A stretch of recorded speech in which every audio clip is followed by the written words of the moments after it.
Well, it's time now for the other view. A bombshell new report is accusing CNN's Don Lemon of misogyny and diva-like behavior at the network. And it now reportedly has his co-workers divided. Joining us now to discuss these latest accusations against Mr. Lemon is our panel. Project 21 member Whitley Yates and deputy managing editor of Red State and author of Drawing Lines Why Conservatives Must Begin to Battle Fiercely in the Area of Ideas, Kira Davis. Kira, I'm going to start with you on this one. This is not the first that we have heard about Don Lemon, and we have Variety reporting that Mr. Lemon actually told his former female co-host, Soledad O'Brien, that she wasn't really black and called a female producer fat to her face.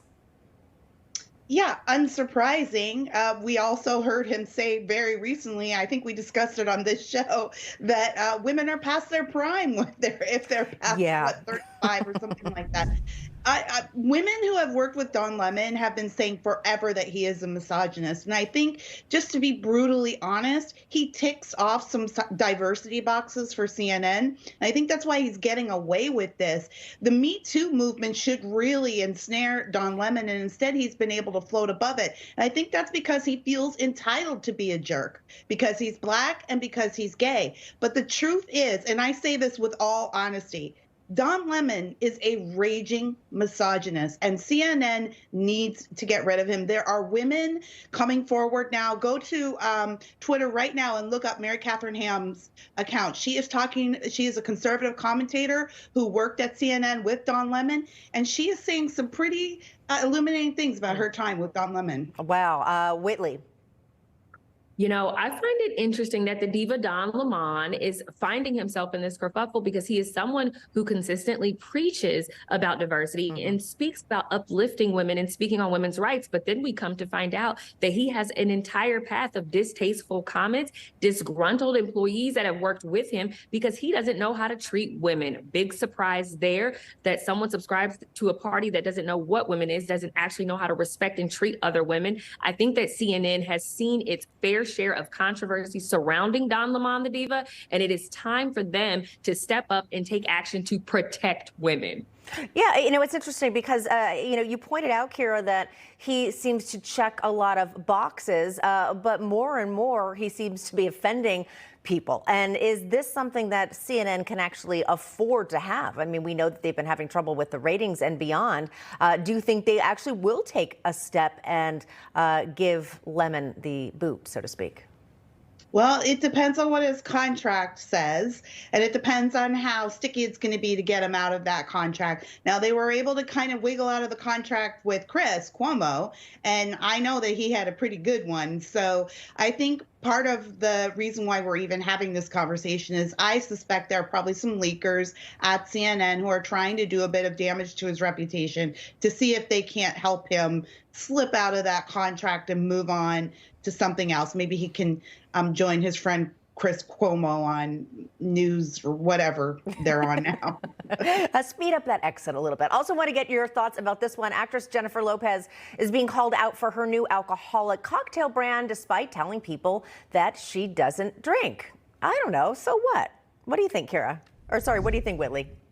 You know, I find it interesting when people don't feel like you're being authentic to who you are and you try to push products on them that don't align with your brand, they're going to push back. I think that what people are basically saying is, how would you know how to create a cocktail if you don't drink them, sis? And I think they're just wanting her to be a little bit more relevant to who she's claimed to be. However, at the same time, if she wants to produce whatever she wants to produce, people have the right to support or not purchase the products. I do find it funny that it's off brand, but she wants people to purchase her brand.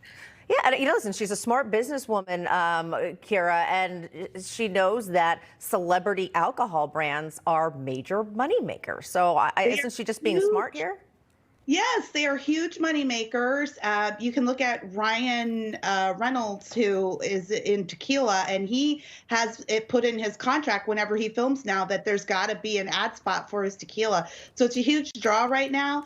I do find it funny because I know she doesn't drink, but at the same time, celebrities, even people in our business in the news media, advertise products that they don't use themselves all the time. It's not a weird thing. I think what the point is do you trust the celebrity enough to recommend something to you that you'll like?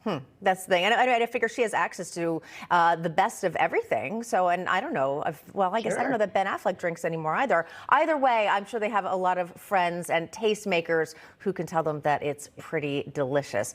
Also, just want to get both of your thoughts quickly while we're here. We were talking earlier about Dylan Mulvaney, the influencer, the trans influencer, who is raking in hundreds of thousands of dollars with Bud Light and beyond. Whitley, your thoughts on this? Is that unfair to biological women who could be getting those ads?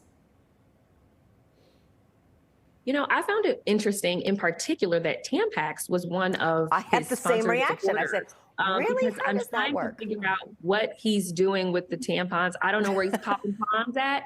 But I do think that it's interesting that brands will align with people that literally cannot physically use their products in order to push an agenda. And usually it's a woke leftist agenda. And I think companies need to be very, very careful in aligning with ideologies that don't match their consumer brands just to be socially aware or to seem woke. I think it's dangerous and I think it's a slippery slope.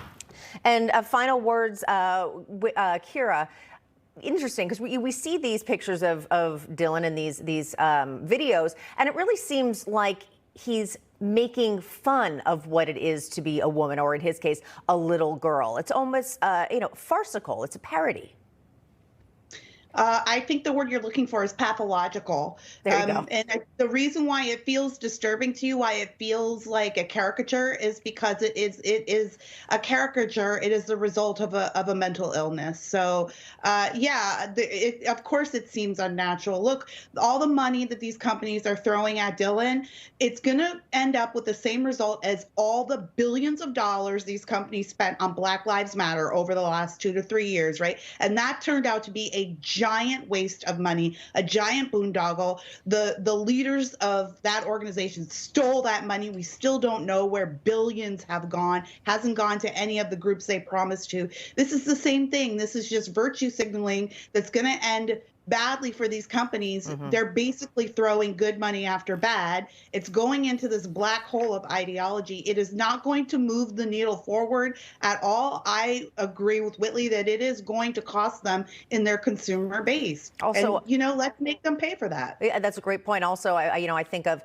the kids who are being influenced by these influencers, not just a trans influencer, but also, you hear children say, what do you want to be when you grow up? And in other countries, they say a lawyer, a doctor. In the United States, I believe like the top 1 or 2 answers is influencer. So that is the state of our country and our future. A little scary. Whitley Yates, Kira Davis, thanks for breaking it down with me.